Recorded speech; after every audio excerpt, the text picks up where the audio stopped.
Welcome to Phase Ready. I'm Levi, your host, and this is Brandon. And we are about to go into our ground truth segment. And today we've got a little bit of a sobering topic. There was a recent earthquake in Venezuela, and it was pretty devastating.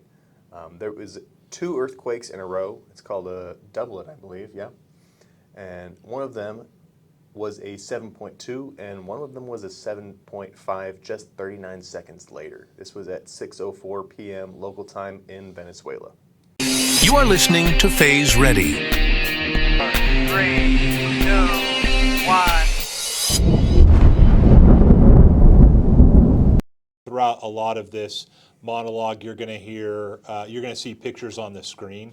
So we'll put a picture of the map of where in Venezuela this is, but basically it's directly south of Puerto Rico, and it's the top north, kind of the western central part of Venezuela. And this is there's a couple main hubs there for trade, but human cost. We know that at least as of this recording, there were 900 people that have been confirmed dead, with thousands of others injured. So it's been a tragedy that has hit those people and that land. So our thoughts and prayers, first of all, go out to the people of Venezuela.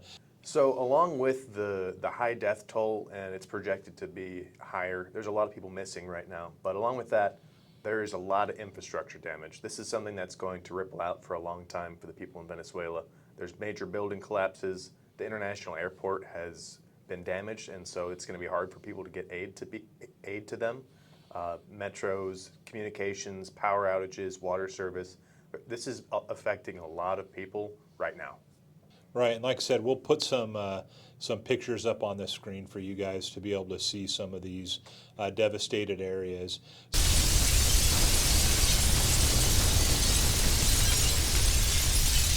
So let's talk a little bit about why we're talking about it on our Phase Ready podcast. So there are 6 lessons that have already come out of that area that people are mentioning right away, and there's some themes, and we want to cover those. The first one is kind of a strange one. There is a lot of foot injuries, and the reason that they're attributing that is because people were walking around barefoot, or they were in their rooms barefoot, and they didn't have any shoes close by. So that's one lesson learned, that not just one person, but several people had mentioned, like, hey, I wish I would have had shoes that were like some hard-soled shoes that were nearby, whether in your room or whether it was in their living room, because they were just walking around barefoot, and the glass went everywhere. And because there was glass everywhere, hence the foot damage. The second one was the aftershocks.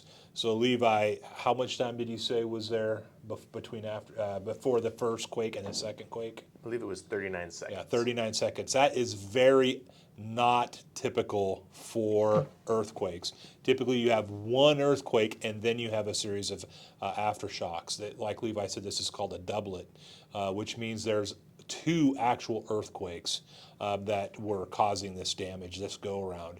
Now, the last thing that you want to do right after the tremor stops is run into a building that has questionable stature. Why do you think that is, Levi? Well, I mean, just like we saw here, there's aftershocks that can happen in regular earthquakes, and like in the case here, it could be something like a doublet where another even bigger earthquake in their case hit, and all those people who went into unsecure areas, they were in more danger. Yeah. And when the second earthquake hit is where they're saying that most of the damage and the fatalities took place. So it's a good time. I know that there's adrenaline's pumping after an initial earthquake hits. I've lived in California for a large part of my life. I'm very familiar with earthquakes. We were there in the San Francisco earthquake during the middle of the baseball game. And so we know what that feels like, and the adrenaline's going, and especially when there's damage. All right, so next was the water. So the first thing that happened was the water started disappearing. The utilities went out, and there was not a lot of water available to the local community. Now, we talked last week a little bit about the water shortages, and what you could do. We're recommending that you immediately, even in the lost phase, the first phase of our program, you have 5 gallons of water stored away in case such an emergency takes place. Yeah. These are some of the major resources that go out, and there's no way to get it replaced easily until help arrives. And so this is something that if you don't have it stored, and if it's not stored in your community, then you're going to have a hard time. And the next failure that they saw was communications failures. Cell towers became overloaded, text didn't go through as often, and neither did voice calls. Families should already know where you need to meet beforehand, who to contact outside the disaster, and how long to wait before assuming someone's missing.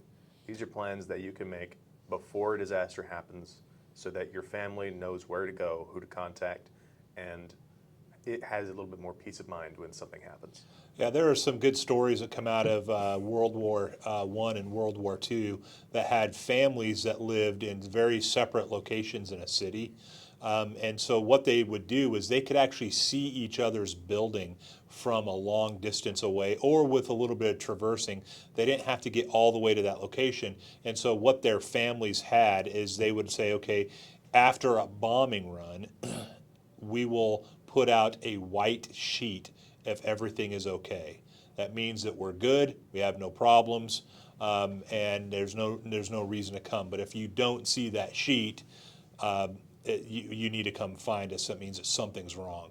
So it could be something as simple as that, where families are able to communicate just by looking through a set of binoculars, or just being able to walk a block or two. Maybe they can't get all the way to you, but have something. It could be, hey, we're going to meet at grandma's in case there's an emergency, or let grandma get a message to grandma, or whatever it is, but have a plan.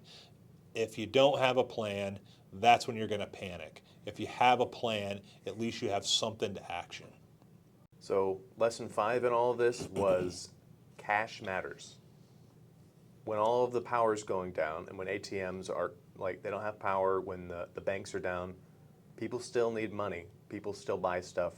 The stores aren't just going to give things away for free.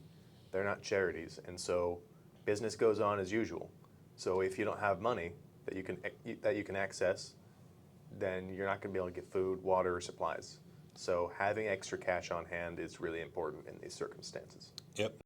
And the last one was the first responders are typically your neighbors. So one of the big themes that we're gonna be talking about throughout our several podcasts is building up a community around you, getting to know your neighbors, putting your phone down, putting the computer down, and actually talking to each other. Building up a community is one of the best ways to survive any type of calamity, natural or man-made disaster that's out there. So if you're able to help your neighbors, and you know your neighbors, or if something happens to you and you know your neighbors and you know they're going to come looking, that gives you a lot of peace of mind. So again, these are 6 quick lessons that we learned from the natural disaster. Our hearts and prayers still go out to those people in Venezuela. We hope everything goes well there. We hope the rescuers are able to get down there, first responders, and they're able to help as much as they're able to. Yeah.